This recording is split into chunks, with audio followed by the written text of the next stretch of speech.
परीक्षा संपल्या आणि प्रायव्हेट बॉईज हॉस्टेल्स बरीचशी रिकामी झाली. काही मुलं इतर काही वेगळ्या परीक्षा देण्यासाठी थांबली होती. काही रिझल्टच्या प्रतीक्षेत होती. डिप्लोमा इंजिनिअरिंगच्या पहिल्या वर्षाचा निकाल जाहीर झाला. रिझल्ट हाती आल्यावर ती मुलंही सुट्टीसाठी आपापल्या गावी पळाली. तिसऱ्या मजल्यावर राहणारे बॅचलर कुलकर्णी सर मात्र अजून गावी गेलेले नव्हते.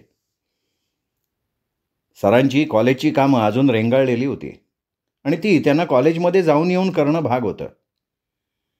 दुसऱ्या मजल्यावरच्या पहिल्या 3 खोल्यांना कुलपं लागली होती, पण चौथी खोली उघडी होती. सर जाता जाता आत डोकावले. "अरे राहुल देशपांडे ना तू?" "हो सर." "तुझे दोन्ही पार्टनर्स गेले वाटतं गावाकडे." "हो सर." "मग तू अजून गेला नाहीस?" "सर त्यांचे रिझल्ट चांगले लागलेत. ते दोघेही चांगले पास झाले सर." "मग तुझं काय?" "एटीकेटी सुद्धा नाही सर. पूर्ण फेल झालोय मी."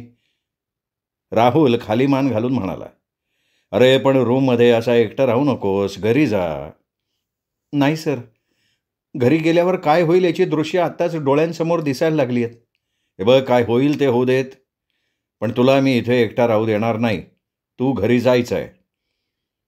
"सर माझ्याविषयी तुमच्या मनात काही शंका यायला लागली आहे का?" "नाही तसंच काही नाही रे. तरीसुद्धा." "सर मी आत्महत्या करीन असं काही वाटतंय का तुम्हाला?" हे ऐकलं आणि सर एकदम गप्प झाले. "सर स्वतःचं जीवन इतक्या क्षुल्लक कारणासाठी संपवेन इतका भेकड नाहीये मी. पण आयुष्यात मला इंजिनिअरिंगच्या वृक्ष विषयांची मुळातच गोडी नाहीये सर. आगडबंब राक्षसासारखे भीती दाखवत अंगावर धावून येतात ते माझ्या." सरांनी त्याच्या खांद्यावर थोपटलं आणि म्हणाले, "अरे मग तुला काय शिकण्यात रस आहे?" "मी गिटार शिकतोय. त्याचा रियाज करण्यात मला फार आनंद मिळतो सर. मला इतिहासाची फार आवड आहे. गड किल्ल्यांचं ट्रेकिंग करत इतिहासात शिरायला लागलो ना की प्रत्येक चिरानशिरा माझ्याशी बोलायला लागतो सर. मला वृक्ष लागवडीत सर आहे. कृषी विज्ञानात मला माझं करिअर करायचं आहे किंवा मला फॉरेस्ट ऑफिसर व्हायचं आहे सर." "अरे मग अजून वेळ गेलेली नाही आहे. अजून वय आहे तुझं नवीन काहीतरी करायचं. तू हे सगळं बदलू शकतोस." "नाही ना सर. वडिलांचं म्हणणं आहे कितीही वर्ष लागू देत, कितीही वर्ष फी भरायला लागू देत, पण तू प्रथम डिप्लोमा इंजिनियर आणि मग BE करायचं." "सर मला माझी वर्ष आणि वडिलांचे पैसे दोन्ही वाया घालवणं पसंत नाही आहे आणि म्हणून घरी जायला माझं मन धजावत नाही आहे. पूर्णपणे सगळ्या सब्जेक्ट्समध्ये फेल झालोय मी. कुठल्या तोंडानं घरी जाऊ सर?" "अरे पण हे सगळं तू आईबाबांना समजावून सांग ना शांतपणे." "मी हे सांगितलं नाही असं थोडंच आहे का सर? 10वी झाल्यावरच समजावून सांगितलं होतं की या साईडला मला जायचं नाही आहे. मला BSc ॲग्रिकल्चर करायचं आहे. वनस्पतीशास्त्रात मला करिअर करायचं आहे. शेतात मातीत मला रमायचं आहे. इंजिनिअरिंगचं शिवधनुष्य मला पेलणारं नाही. हे सगळं सांगून झालंय सर. आता मला काही सुचत नाही आहे. कुठला मार्ग सापडत नाही आहे. माझ्या शिक्षणाचा प्रश्न त्यांनी त्यांच्या प्रतिष्ठेचा करून टाकलाय. कोणत्या तोंडानं जाऊ मी त्यांच्यासमोर?" "हे बघ तू नापास झाला आहेस म्हणजे काही फार मोठा गुन्हा तुझ्या हातून घडला आहे असं नाही आहे. आयुष्यातला हा क्षुल्लक आघात आहे. परीक्षेचं अपयश म्हणजे आयुष्याचं अपयश नव्हे. जीवन खूप सुंदर आहे आणि जगणं सुंदर करणं आपल्या हातात आहे. तुझं जगणं तुलाच सुंदर करायचं आहे. या विषयाची माणसाला खरोखर आवड असते, त्यात तो स्वतः झोकून देऊन काम करतो. न कंटाळता काळावेळाचं भान विसरून जातो. गावाकडे तुमची शेती आहे ना?" "हो सर. भरपूर शेती आहे. तिथे मला वेगवेगळी झाडं, पिकं लावावीशी वाटतात.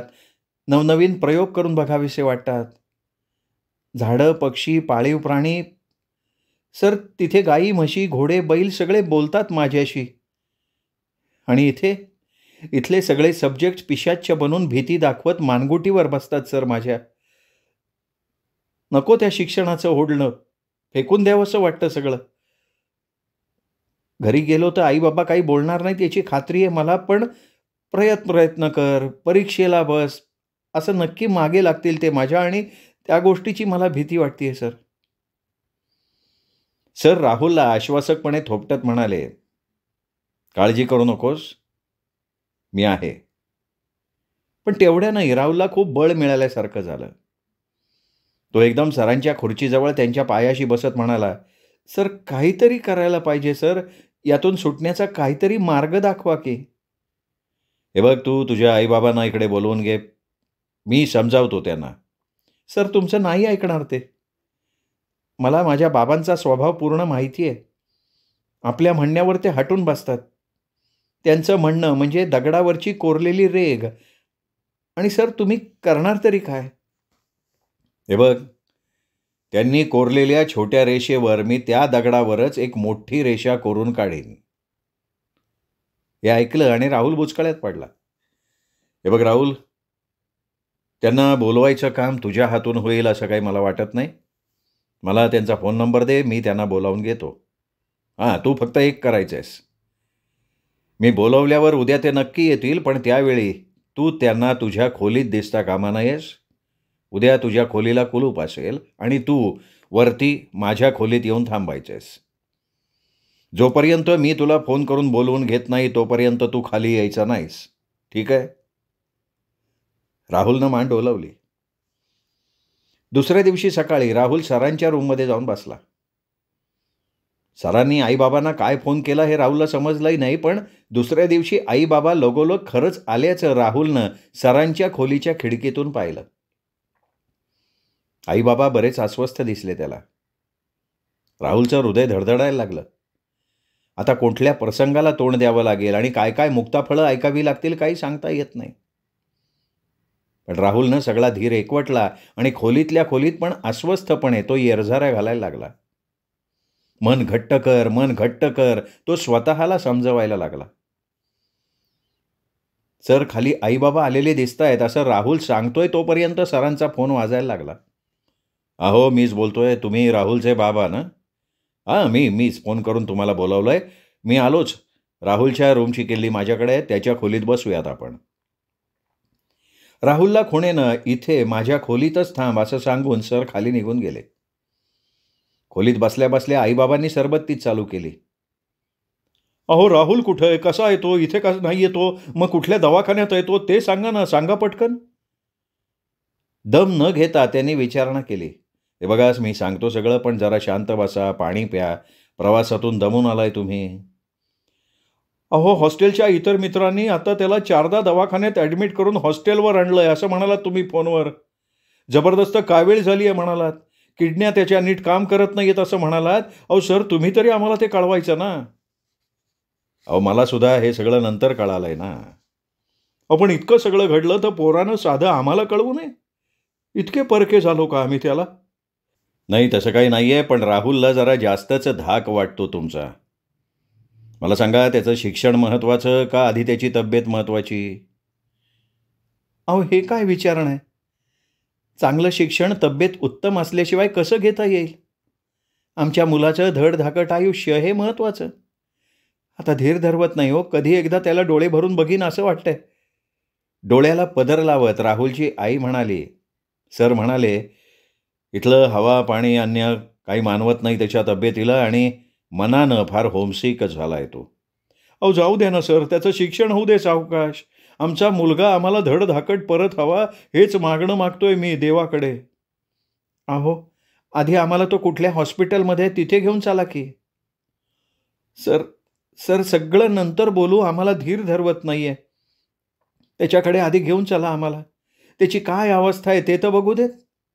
"हे बघा डॉक्टर म्हणाले ना तर अगदी पुण्या मुंबईला सुद्धा घेऊन जाऊ आम्ही, पण आमचा मुलगा आम्हाला धडधाकट परत मिळू देत." "अहो जान है तो जहां है, आधी लवकर चला त्याच्याकडे."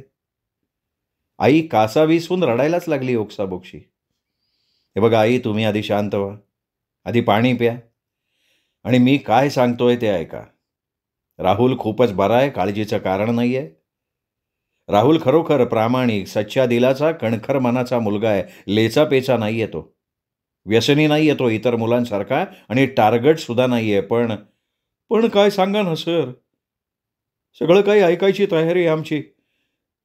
कुठे पाय नाही ना घसरला त्याचा? नाही, नाही, छे, अहो तुम्हाला अभिमान वाटावा असा मुलगा आहे तुमचा. सच्छील आहे तो. मी सगळं तुम्हाला सांगणार आहे, पण मला तुमच्याकडनं एक वचन हवं आहे. कुठलं? मी सगळं सांगितल्यावर राहुलला तुम्ही बोल लावणार नाही, त्याला रागावणार नाहीत, हे वचन.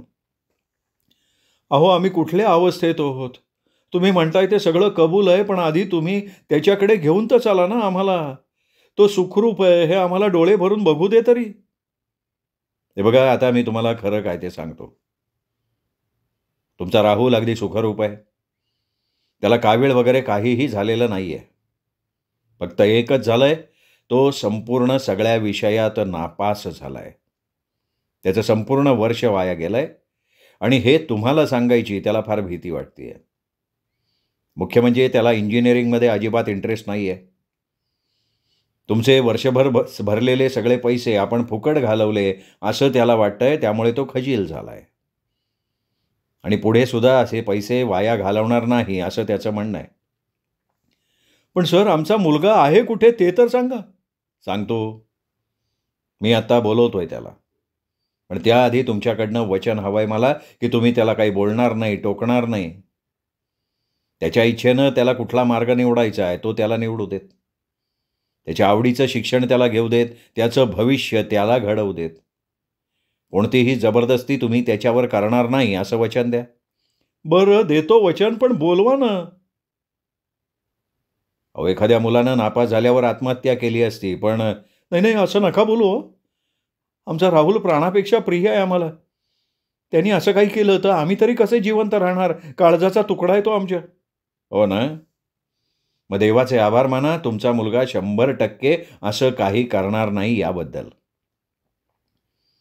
खूप विचारी आहे तुमचा मुलगा. नेहमी तुमचा विचार करतो तो.